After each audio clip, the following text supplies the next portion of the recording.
Ela vai começar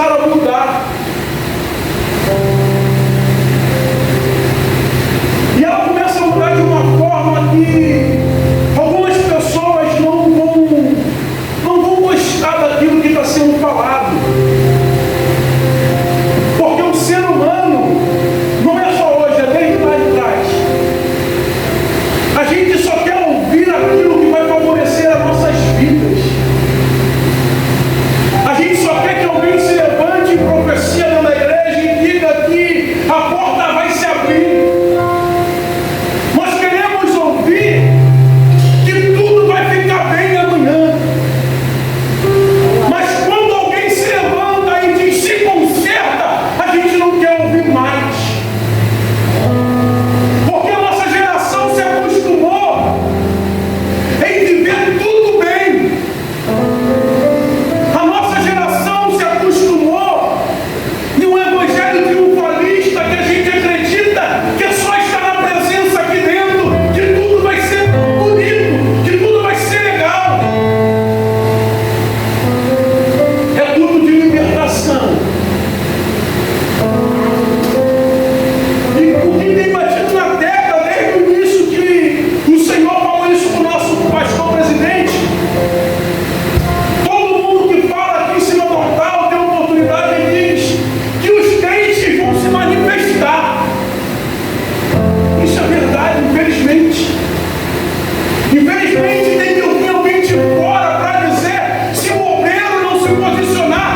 tem um tratamento,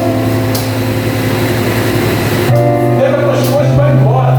Meu Deus, olha. Não falou para ninguém falar comigo, não, ele falou comigo para ele. A minha esposa tem me perguntado por que você está tão quieto. Eu tive um sonho esses dias, é sobre isso que eu queria conversar com a senhora depois. Que por causa de uma vida, nesse sonho, pastor, eu via como se tivesse duas pessoas aqui, e essas duas pessoas eram meu rosto. As duas pessoas eram eu. E eu olhava para essas duas pessoas, eu sentado ali, olhava para elas ali, o próprio Deus falava assim, está vendo aquelas duas pessoas? Uma está fora da presença e a outra está morta.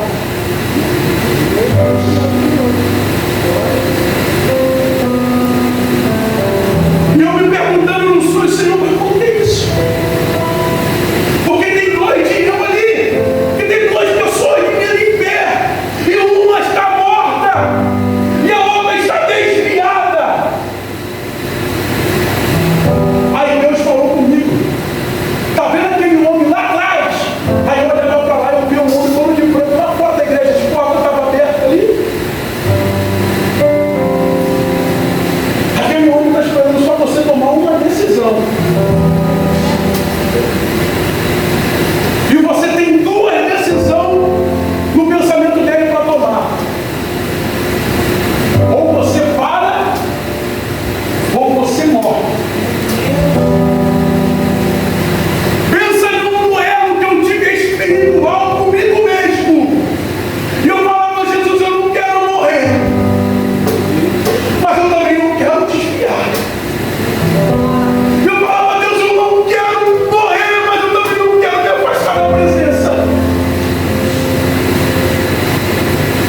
Aí Deus, Ele falava comigo dessa forma. A decisão é sua. Ele te dá duas opções. Eu te dou uma para acabar com as duas deles. E eu gritava no sonho, Senhor, me dá essa decisão, me dá, fala o que eu tenho que fazer. Aí Deus me falava assim, Jacob, permaneça posicionado. Glória a Deus, aleluia. E eu estou me preparando, porque Deus ele falou comigo em sonho que iria apertar mais um pouco, Jesus, eu não aguento mais. Mas quem falou que a gente precisa aguentar? Quem falou que eu preciso achar que eu aguento ou não? E eu tomei uma decisão na minha vida. Falei, Jesus, se tiver que apertar, eu aperto. Mas não deixa eu perder o meu posicionamento. Senhor, que tudo, eu falo isso, minha esposa fica ali, porque ela sabe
você vive algo maior. E não é qualquer um que bate no peito e diz: Senhor, pode me voltar.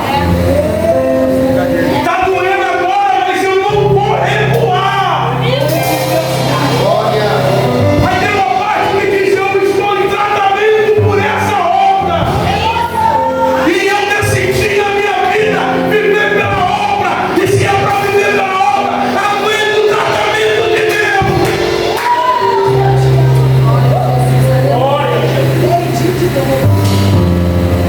Pode você achar que eu sou menino que eu vou fazer agora. Você gosta de menino, Marcelo? Mas eu não estou nem aí. Sabe o que eu vou fazer agora? Eu vou olhar lá para fora. Eu vou dizer: isso aqui não é para qualquer um, não. Eu não estou querendo me engrandecer, não. Isso aí você também tem essa autoridade para fazer isso. Eu olho lá para fora e digo: Satanás, você perdeu mais uma. Porque a vontade dele era me ver desviado ou morto. Mas a vontade de Deus, que é boa, perfeita e agradável, ela sobressaiu na minha vida e diz: eu te coloco de pé, independente do que aconteça.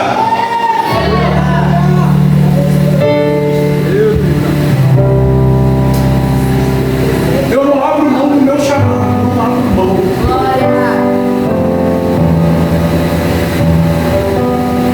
Eu tinha alguns convites para pregar essa semana e até passar para o pastor.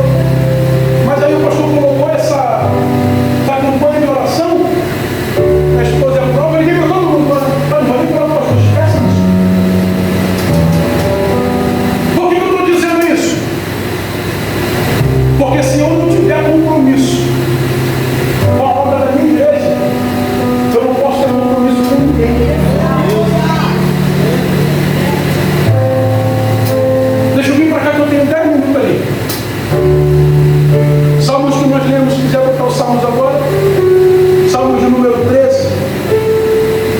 10 minutos eu entrego para ler.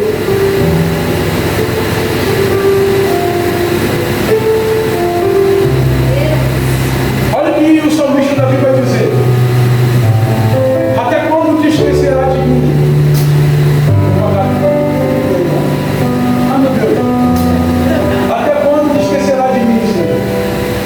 Para sempre? Até quando esconderá de mim o teu rosto? Meus irmãos, olha o que o salmista Davi vai dizer isso aqui. Isso é um momento de aguardar da vida de Davi, que ele está aflito, o coração dele está em pedaço. Só que mesmo ele estando em pedaço, ele não erra o caminho. Mesmo está sendo perseguido, mesmo com o coração, mesmo no silêncio de Deus, ele sabe a fonte que ele tem que buscar. Mas o problema da gente é quando aperta um pouquinho, a gente corre para todo mundo. E não corremos para aquele que na verdade pode resolver o nosso problema.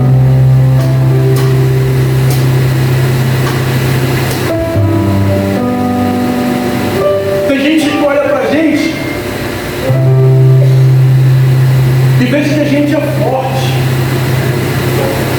A gente olha para o ministério aqui, a gente olha para a vida da pastora Carmen e fala assim: que mulher forte. Olha para o preguiço, quando ele está com o microfone aqui na mão, está orando, está pregando, ele fala assim: cara, que homem valente. Mas só nós mesmos sabemos como a gente está em Deus. Eu não estou dizendo que eu estava nele, não estou usando um exemplo. A gente olha para a diaconisa Lídia aqui, vê ela cantando, pregando, correndo, orando, mas só Deus sabe quantas madrugadas ela levanta e bota aquele joelho dela no chão. Não falo isso para encher a da minha esposa, não, mas quem tem honra é merecedor de honra. Você olha para o joelho dela e chega a dar uma marca preta. Às vezes eu vejo ela orando e eu até dormindo, falando: nossa, que Deus está me falar com ela, ela está brincando comigo. Mas eu vou ter ousadia e vou levantar um dia para falar com ela. Mas só Deus sabe os problemas que ela passa, os conflitos que ela enfrenta. Ninguém pode definir você pelo aquilo que os seus olhos enxergam. Porque você vê uma pessoa forte e você acredita que ela está tudo bem. E assim como você vê uma pessoa chorando, eu ouvi esse dia da missionária Tamires, ela falou que nem todo choro é de tristeza. Nem todo choro é de tristeza.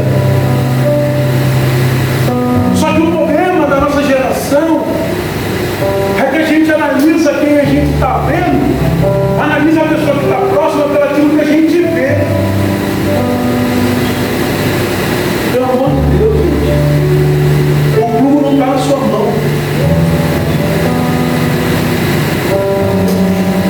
A corda de medir não está nas tuas mãos. Ah, mas ele fica desse jeito todos os cultos, deixa ele. Ah, mas quando ela canta, ela só canta desse jeito, só prega desse jeito. É porque tem gente que diz que a gente reproduz aquilo que a gente está passando. Mas nem muitas das vezes é porque eu cantei uma coisa meio melancólica, é que eu estou vivendo uma vida melancólica. E isso a gente precisa entender, a gente precisa ser liberto disso. E a gente, eu e você não tem o poder para medir ninguém.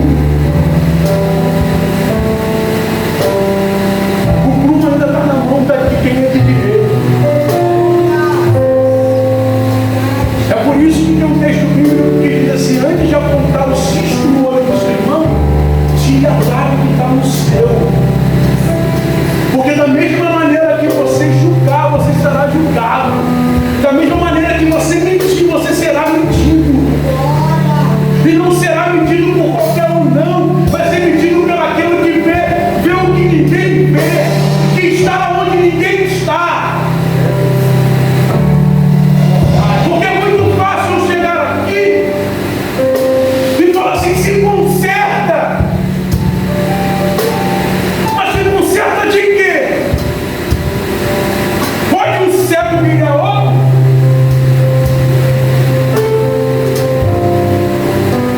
Examine-se o homem a si mesmo.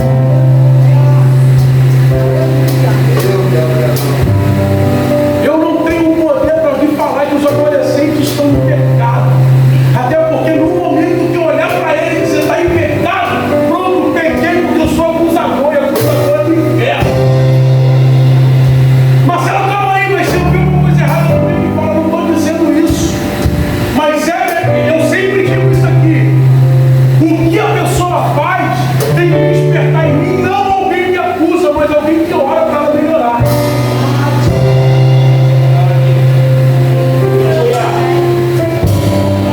O que a gente precisa entender é isso. Essa campanha não é nada mais, nada menos para que o exército verdadeiro se levante. Porque eu creio que nós estamos diante de um tempo onde Deus vai enviar pessoas que estão feridas, pessoas que estão desistindo da própria vida, famílias acabadas, mas como eles vão ser tratados se daqui não tem ninguém curado?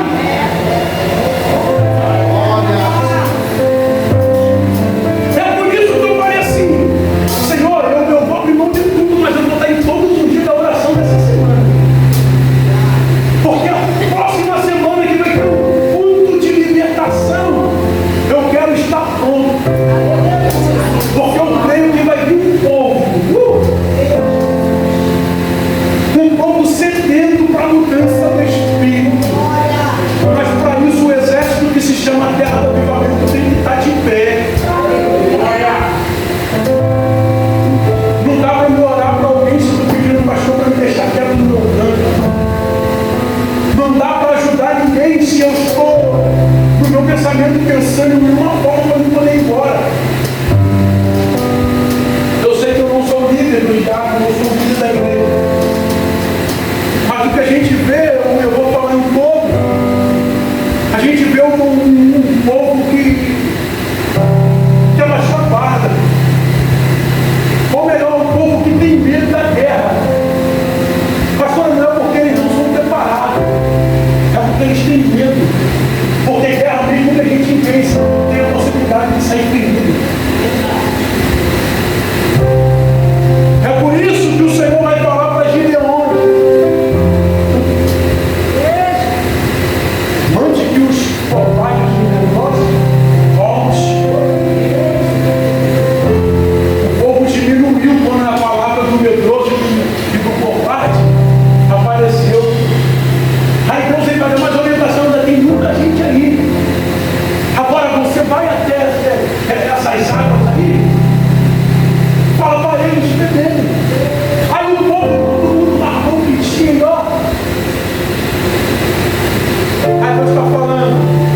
precisa entender uma coisa, não é porque eu estou aqui em cima, não. A gente precisa ter reverência. Eu vou encerrar aqui. Eu não consegui nem falar um tópico aqui. Entenda uma coisa aqui? Davi, ele está orando sem sentir. Ele permanece sem sentir, pastor Acá. A oração dele não muda, né? Porque ele não sentiu nada não. Porque tem gente que não sente, muda a oração. Sai do posicionamento. Mas Davi me ensina um negócio aqui. Fidelidade não é sentimento. Fidelidade é decisão. Hoje eu me sinto ser fiel a Deus. Porque sentimento é uma coisa que ele sobe, ela desce, ela aparece, vai embora. Mas quando eu decido a ser fiel a quem me chamou, o meu sentimento pode até ser um sentimento de tristeza. Mas eu entendo que Jó entendeu. Eu vivo o que Jó explicou para a gente viver. Está tudo difícil, mas eu sei. Ele vive. O sentimento dele está tudo ruim, mas é a decisão dele. Mas eu sei que um dia ele vai se levantar. E quando ele está dizendo isso, ele está querendo dizer: pode acontecer o que acontecer, eu não saio da posição, porque eu sei que quando ele se levantar, ele vai saber aonde me encontrar.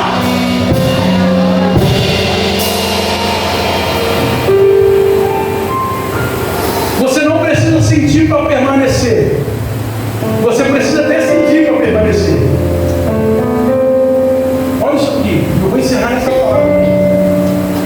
Fé madura não depende de emoção.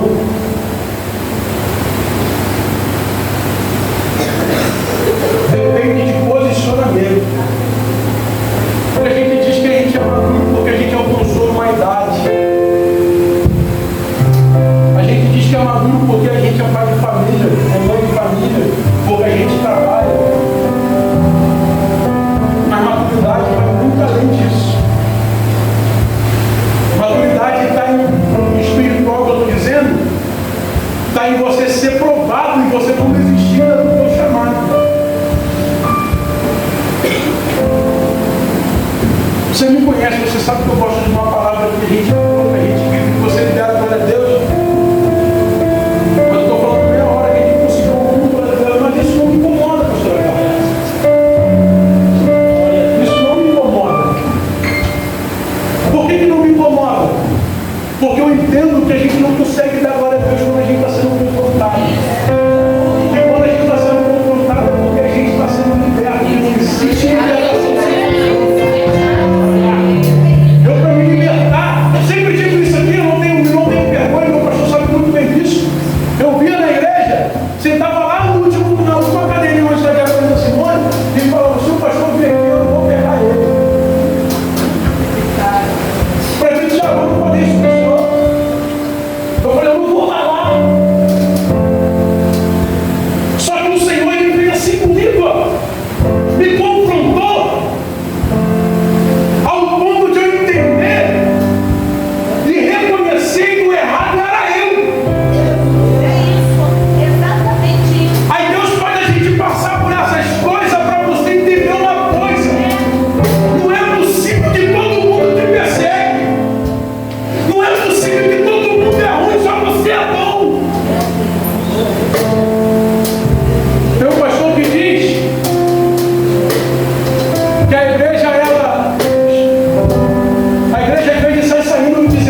sabe como se posicionar.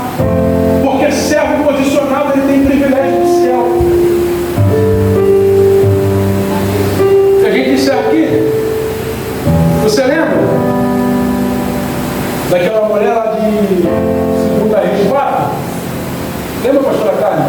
Que ela chega para o profeta e diz assim: meu marido. É o que ele diz? O que ela diz? Meu marido tem o quê? Ela diz: morreu. E agora vem os credores. Perceba aqui, pastora Carmen, não vou bater nessa mulher não, é um vídeo de pregador bíblico. Perceba que aquela mulher, para cobrar algo do profeta, ela diz: meu marido era teu servo. Aí quando ela diz quem é o servo, aí o profeta vai dizer para ela assim: declara que tu tem casa. Ela vai dizer: a tua serva. Percebeu? Que para cobrar, quem era servo era o marido. Para receber, quem é servo sou eu.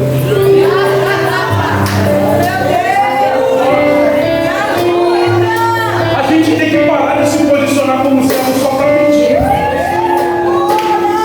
Na hora da perda, a gente não quer ser servo. Não, eu não.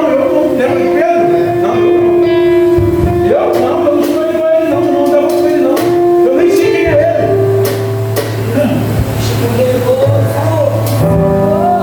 Mas mesmo assim, quando usou o nome do servo, ele diz agora que tem. O que acontece? Aquela maravilha, azeite que sobrou, que quando viu, acabou os vasos, ele cessou.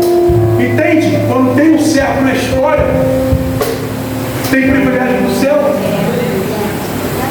Me ajuda. Só para você não achar que foi sorte eu achar um texto desse. Foi falado, foi uma oração ontem, mas foi a missionária que falou sobre Ezequias. Foi? Você lembra do Ezequias? Do rei Ezequias?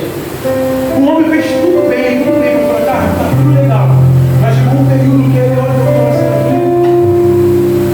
e o profeta chega à cara dele: eu juro que encerra agora, pode ficar de pé, ele vai encerrar agora.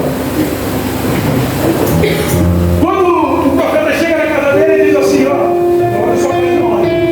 Olha o controle. Coloca sua casa e morre. Porque você não vai viver, você vai morrer. Aí o que acontece? Ezequias, ele se desespera, ele sai correndo para viver o último momento da vida dele. O que ele faz? Ele entra no seu quarto. Jesus! E nas suas orações, Senhor, Aleluia! lembra? Sabe o que ele está dizendo? Senhor, eu sou teu servo. Senhor, você lembra que eu servi, que eu fiz tudo que o Senhor mandou? Você lembra? Aí Deus olha para aquilo e fala assim: ele é meu servo. E quem é servo tem prioridade no céu. Aleluia! Aí Deus manda o profeta voltar para dentro da casa de Ezequiel e diz assim: não está no texto, mas é mente de pregador, eu não sei o que você fez aí. Eu não sei qual é o teu negócio com o pai, mas ele manda te acrescentar 15 anos de vida. Aleluia! Levanta a mão só quem é servo. Porque servo tem privilégios. Mas para ser servo tem que aguentar a palavra de morte. Para ser servo tem que aguentar a porta fechada. Para ser servo tem que aguentar as pessoas virando as costas e ir embora.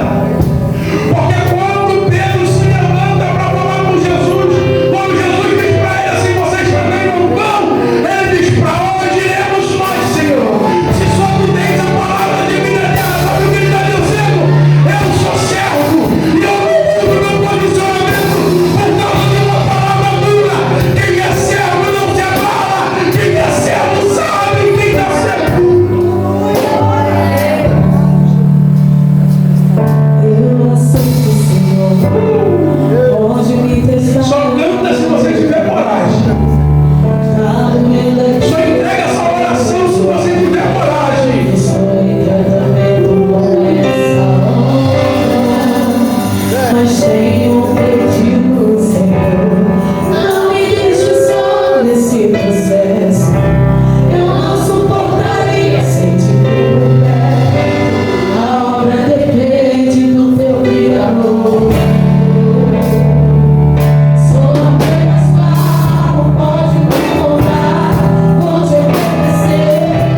vê e nem conhece, mas vós conheceis, porque a